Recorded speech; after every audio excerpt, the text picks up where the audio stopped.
Good morning, everybody. I wanted to do this video before I get my day started. Mosquitoes. Um, yeah, I got an email last night from a friend of mine, Dave Cook, who teaches at Rice University, and letting people know that Charlie Geyer just passed away.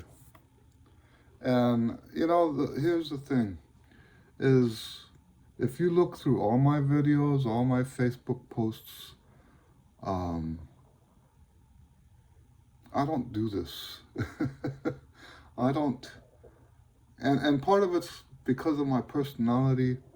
I have a tendency to say things and do things that are extremely inappropriate. And I've learned over my lifetime that one of those times to keep my mouth shut is when people pass away, because I say stupid stuff and people get offended, and to me it's actually very sincere and heartfelt, but because I'm such a weirdo, the stuff I say ends up being very offensive. And so yes, I stopped making my thoughts known in that sort of context. And I think it was about 1990. Gerald Hunter passed away. And yeah, there were things that happened in relationship to Gerald. Gerald Hunter was a trumpet player in El Paso. And after that, I just stopped. And there's other parts of that story. Anyway, I don't want to get too deep into that. I think one of the differences in this case with Charlie Geyer is that I didn't know him. I had 1 2 hour, all this time I've been calling it a lesson. The truth is, it wasn't a lesson. It's one of the best lessons I ever had, but that's not what it was there. That's not why we met. So I wanted to just tell that story. I feel kind of ashamed and guilty that, because I never knew that he was sick, and I'm sort of ashamed and guilty that I didn't, reach out to him while he was here to tell him thank you for that lesson that was so valuable to me. But yeah, I thought I would take this opportunity to tell that story. At the time, I was taking lessons with Dick Schaefer. Dick Schaefer was second trumpet in the symphony. He had been my teacher at that point for over 2 years. And the whole objective of my time with Dick Schaefer was to train as an orchestral trumpet player. That was my objective, by the way. The image I saw in my head, and there's people that do this, the image I saw in my head that I wanted to accomplish was to be an orchestral trumpet player as my main living, and then on the side do jazz gigs. That was my dream. That didn't happen. The guy that came closest that I know of that does that is, I forget his name, first trumpet player of the San Francisco. I got to know him a little bit when he was here. He was one of the first people to ever read my duets with me. What's his name? Let me look up. First, I'll look it up real quick.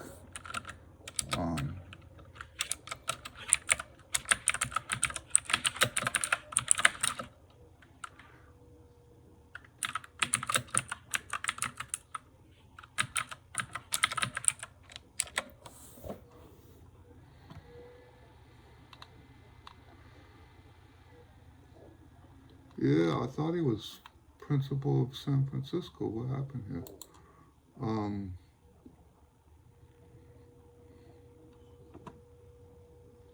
Not Mark Inouye.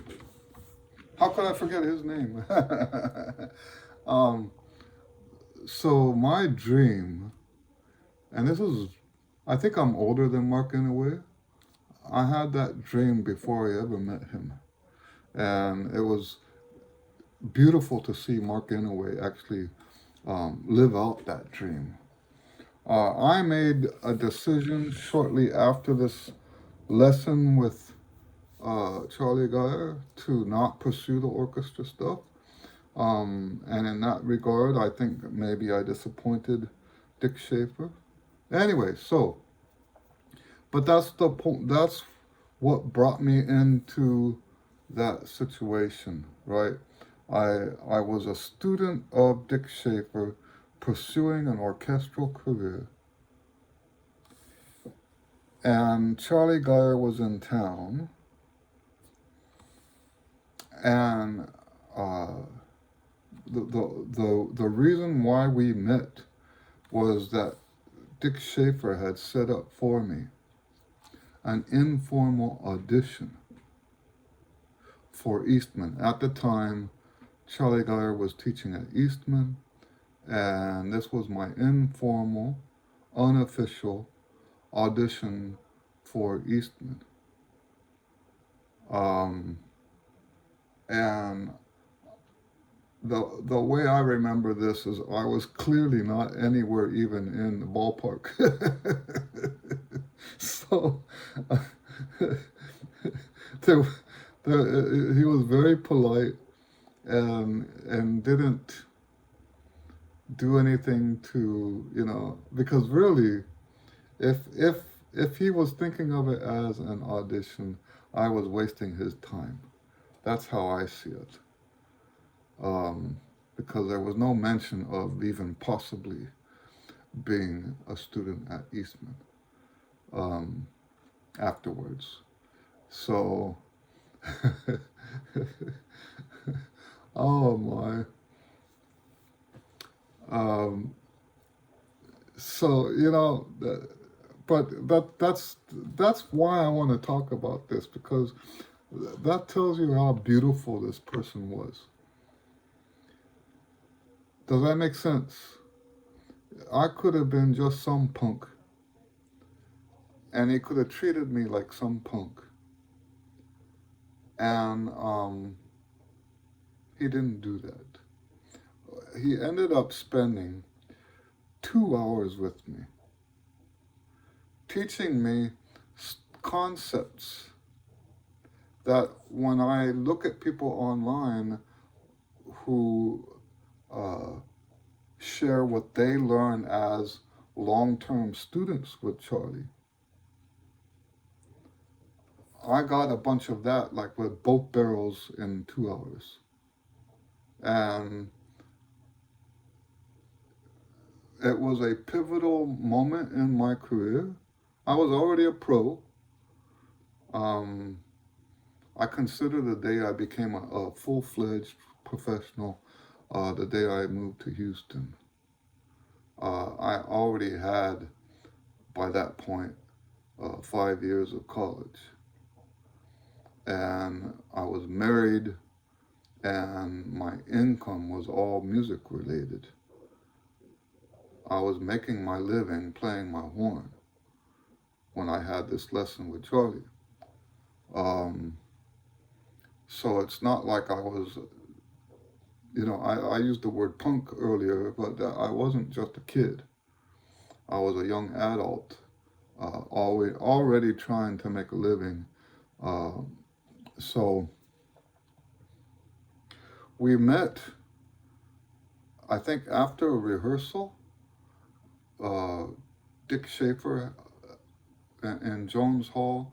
Uh, we were in the rehearsal room downstairs in Jones Hall, which is where the Houston Symphony meets, and uh, met with Charlie, and it was very informal. Dick Schaefer was there with us. and which was beautiful, right? These two have been friends for a long, long, long time. They were both in the Houston Symphony together, I think, in the early 70s. So that was just nice to have the guy who was the best teacher I ever had. Dick Schaefer was the best teacher. He's also technically the last teacher I ever had, aside from the one-offs. Um, and it was very nice to hear the two of them together. And so, what did we learn? We learned about intonation. Well, I'm the one that learned.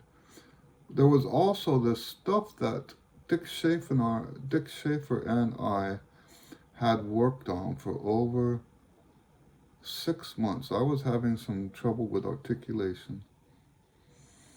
And Dick Schaefer and I were working on it. Now, I like to think of it this way because I don't want to take anything away from Schaefer, right? I don't want to take any credit away from him. It's sort of like he plowed the field, he planted the seed.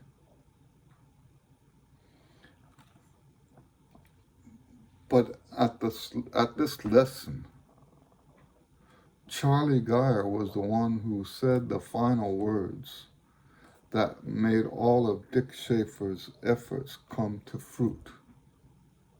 I don't think without those many, many lessons with Dick Schaefer, I don't think I would have been ready to hear what Charlie Geyer said. And I'll tell you what, the articulation alone, because remember, I'm making my living already at that point. I'm already making my living as a trumpet player. And there were some things I was struggling with professionally outside of the orchestral realm. And what he taught me about articulation, first of all, and like I said, I think Dick Schaefer planted the seed and plowed that field first. But it still didn't sink in, right? Up until Dick Schaefer, the way my mind was wired, there was a right way to tongue and a wrong way to tongue. And every time I went to a different teacher, I had 7 long-term teachers. Long-term is a year or more. I had 7 long-term teachers. And each one of them told me that the others were wrong. It wasn't until Dick Schaefer that this other seed was planted. And then the way Charlie Geyer taught me in that hour was that there are different ways to tongue for different contexts. You would think that's pretty easy to figure out, but the trumpet culture, we're so deep in dogma. We're so deep in dogma. And I'm talking about hands-on practical, this is how it goes, dogma. Stuff like play with a real open, up until that part of my career, I always thought everything had to be, pull the jaw down as far as you can. Tongue as with the tongue as deep down in your mouth as you can. And then you have the other people that were contrary to, it was very confusing. But in all of it, very dogmatic, like a religion. And what Charlie Geyer pointed out to me And this is probably the most, I want to say the most valuable thing, value being translated as making me money. I mean, like hands-on, practical, and it was almost overnight. At the time, I was playing more salsa gigs than anything else. What I learned in that lesson with Charlie Geyer turned my salsa career around. Instead of being a struggling salsa player, I became almost automatically a very, very successful salsa player with the sound of a salsa player. If you don't have the right articulation, you don't have the right sound. And it wasn't that he told me, it wasn't that Charlie Geyer said, hey, when you play salsa, play this way. No, we didn't talk about anything like that. We did the Petrushka, right? We did that. He talked about how, so we talked about that in terms of pitch. We talked about it in terms of articulation. But at one point, he talked to me about the position of the tongue in the mouth, right? How we can tongue far forward, we can tongue all, back up on the palate, we can, all these different positions, and that it depends on the musical context. Why we would tongue in any of those.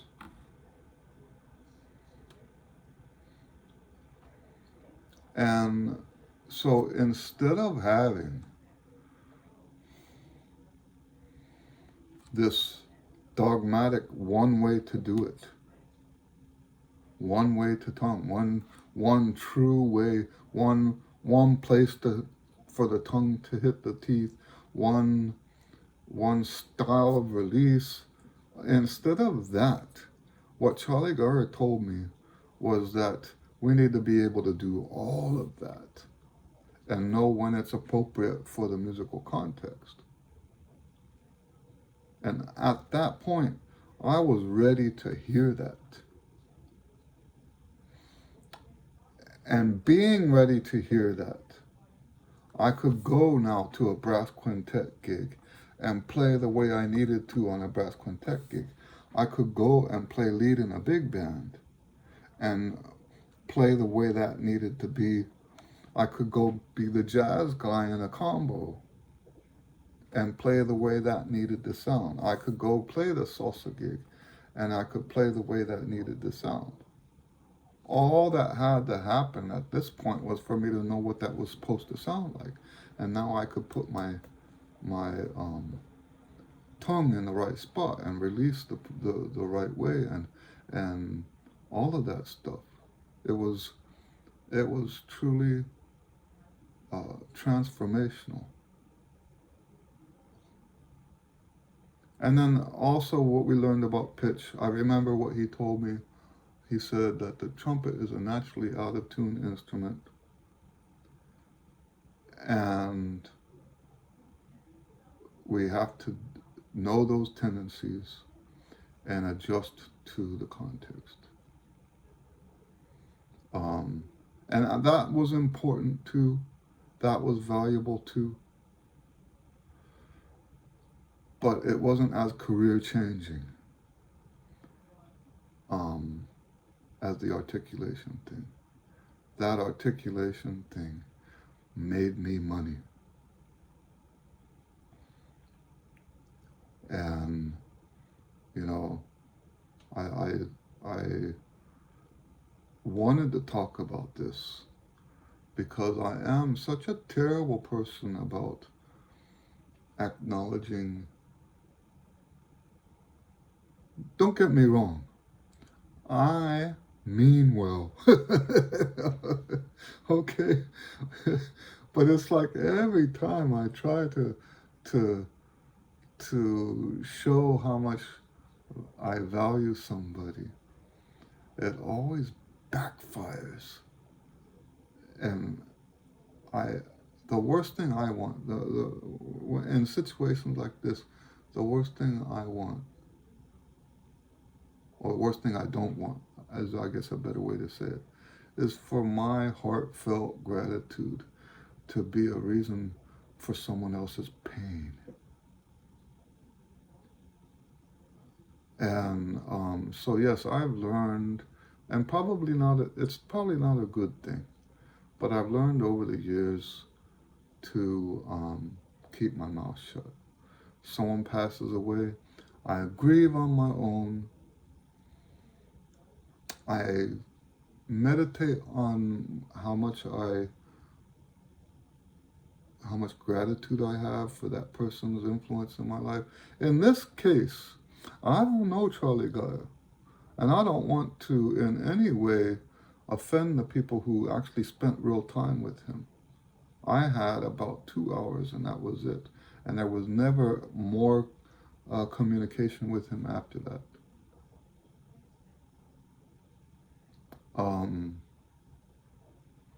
But it's extremely rare to have that kind of experience with a person that just a couple hours and things in your life have turned around. Now, in the same regard, Dick Schaefer, I started off by saying I don't want to take anything away from him. Wow. First of all, that lesson with Charlie Geyer would not have happened in the first place. Right? And that's the kind of stuff I mean when I say, my personality, I have a tendency to offend people. I don't know what it's like. It's like a God-given talent to offend people like that. It's not meant that way.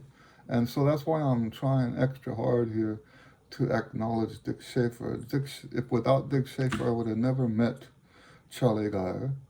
And without Dick Schaefer, I would not have been ready to meet Charlie Geyer. And Dick Schaefer was there for me after that lesson with Charlie Geyer, for me to bounce ideas off of and to explore the things that we talked about, without things that we had been talking about all that time. So yes, I cannot express enough gratitude for the difference that Dick Schaefer made in my life.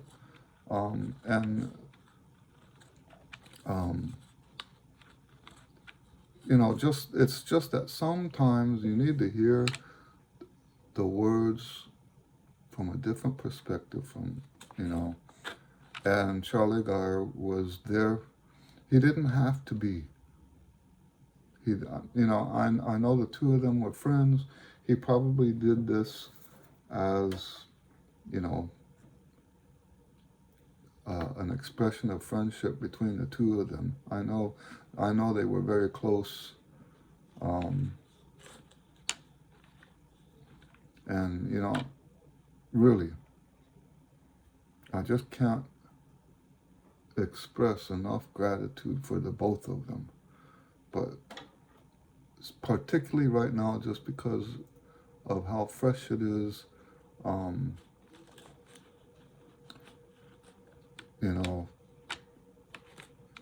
I told you, I do feel some guilt that I did not reach out to him more and tell him how much I appreciated the difference that he made in my career. Anyway, that's what I have for you today. And you know what does that have to do with you? I'm a weirdo. I think it's not a good idea to follow my example on a lot of things. I do believe I'm a great teacher, trumpet teacher. But when it comes to life stuff, don't do what I do. Because my personality is, yeah, just don't do what I do. When you have a connection like that with someone that's made that kind of difference in your life, like Charlie Geyer did with me, uh, do something about it. Don't wait till like today, after they're gone, to express your gratitude. Um, you know, be a better person than I am in those regards. You know, I'm not even sure with Dick Schaefer that I've actually um, made it clear enough to him how much I appreciate everything he's done for me. And you know,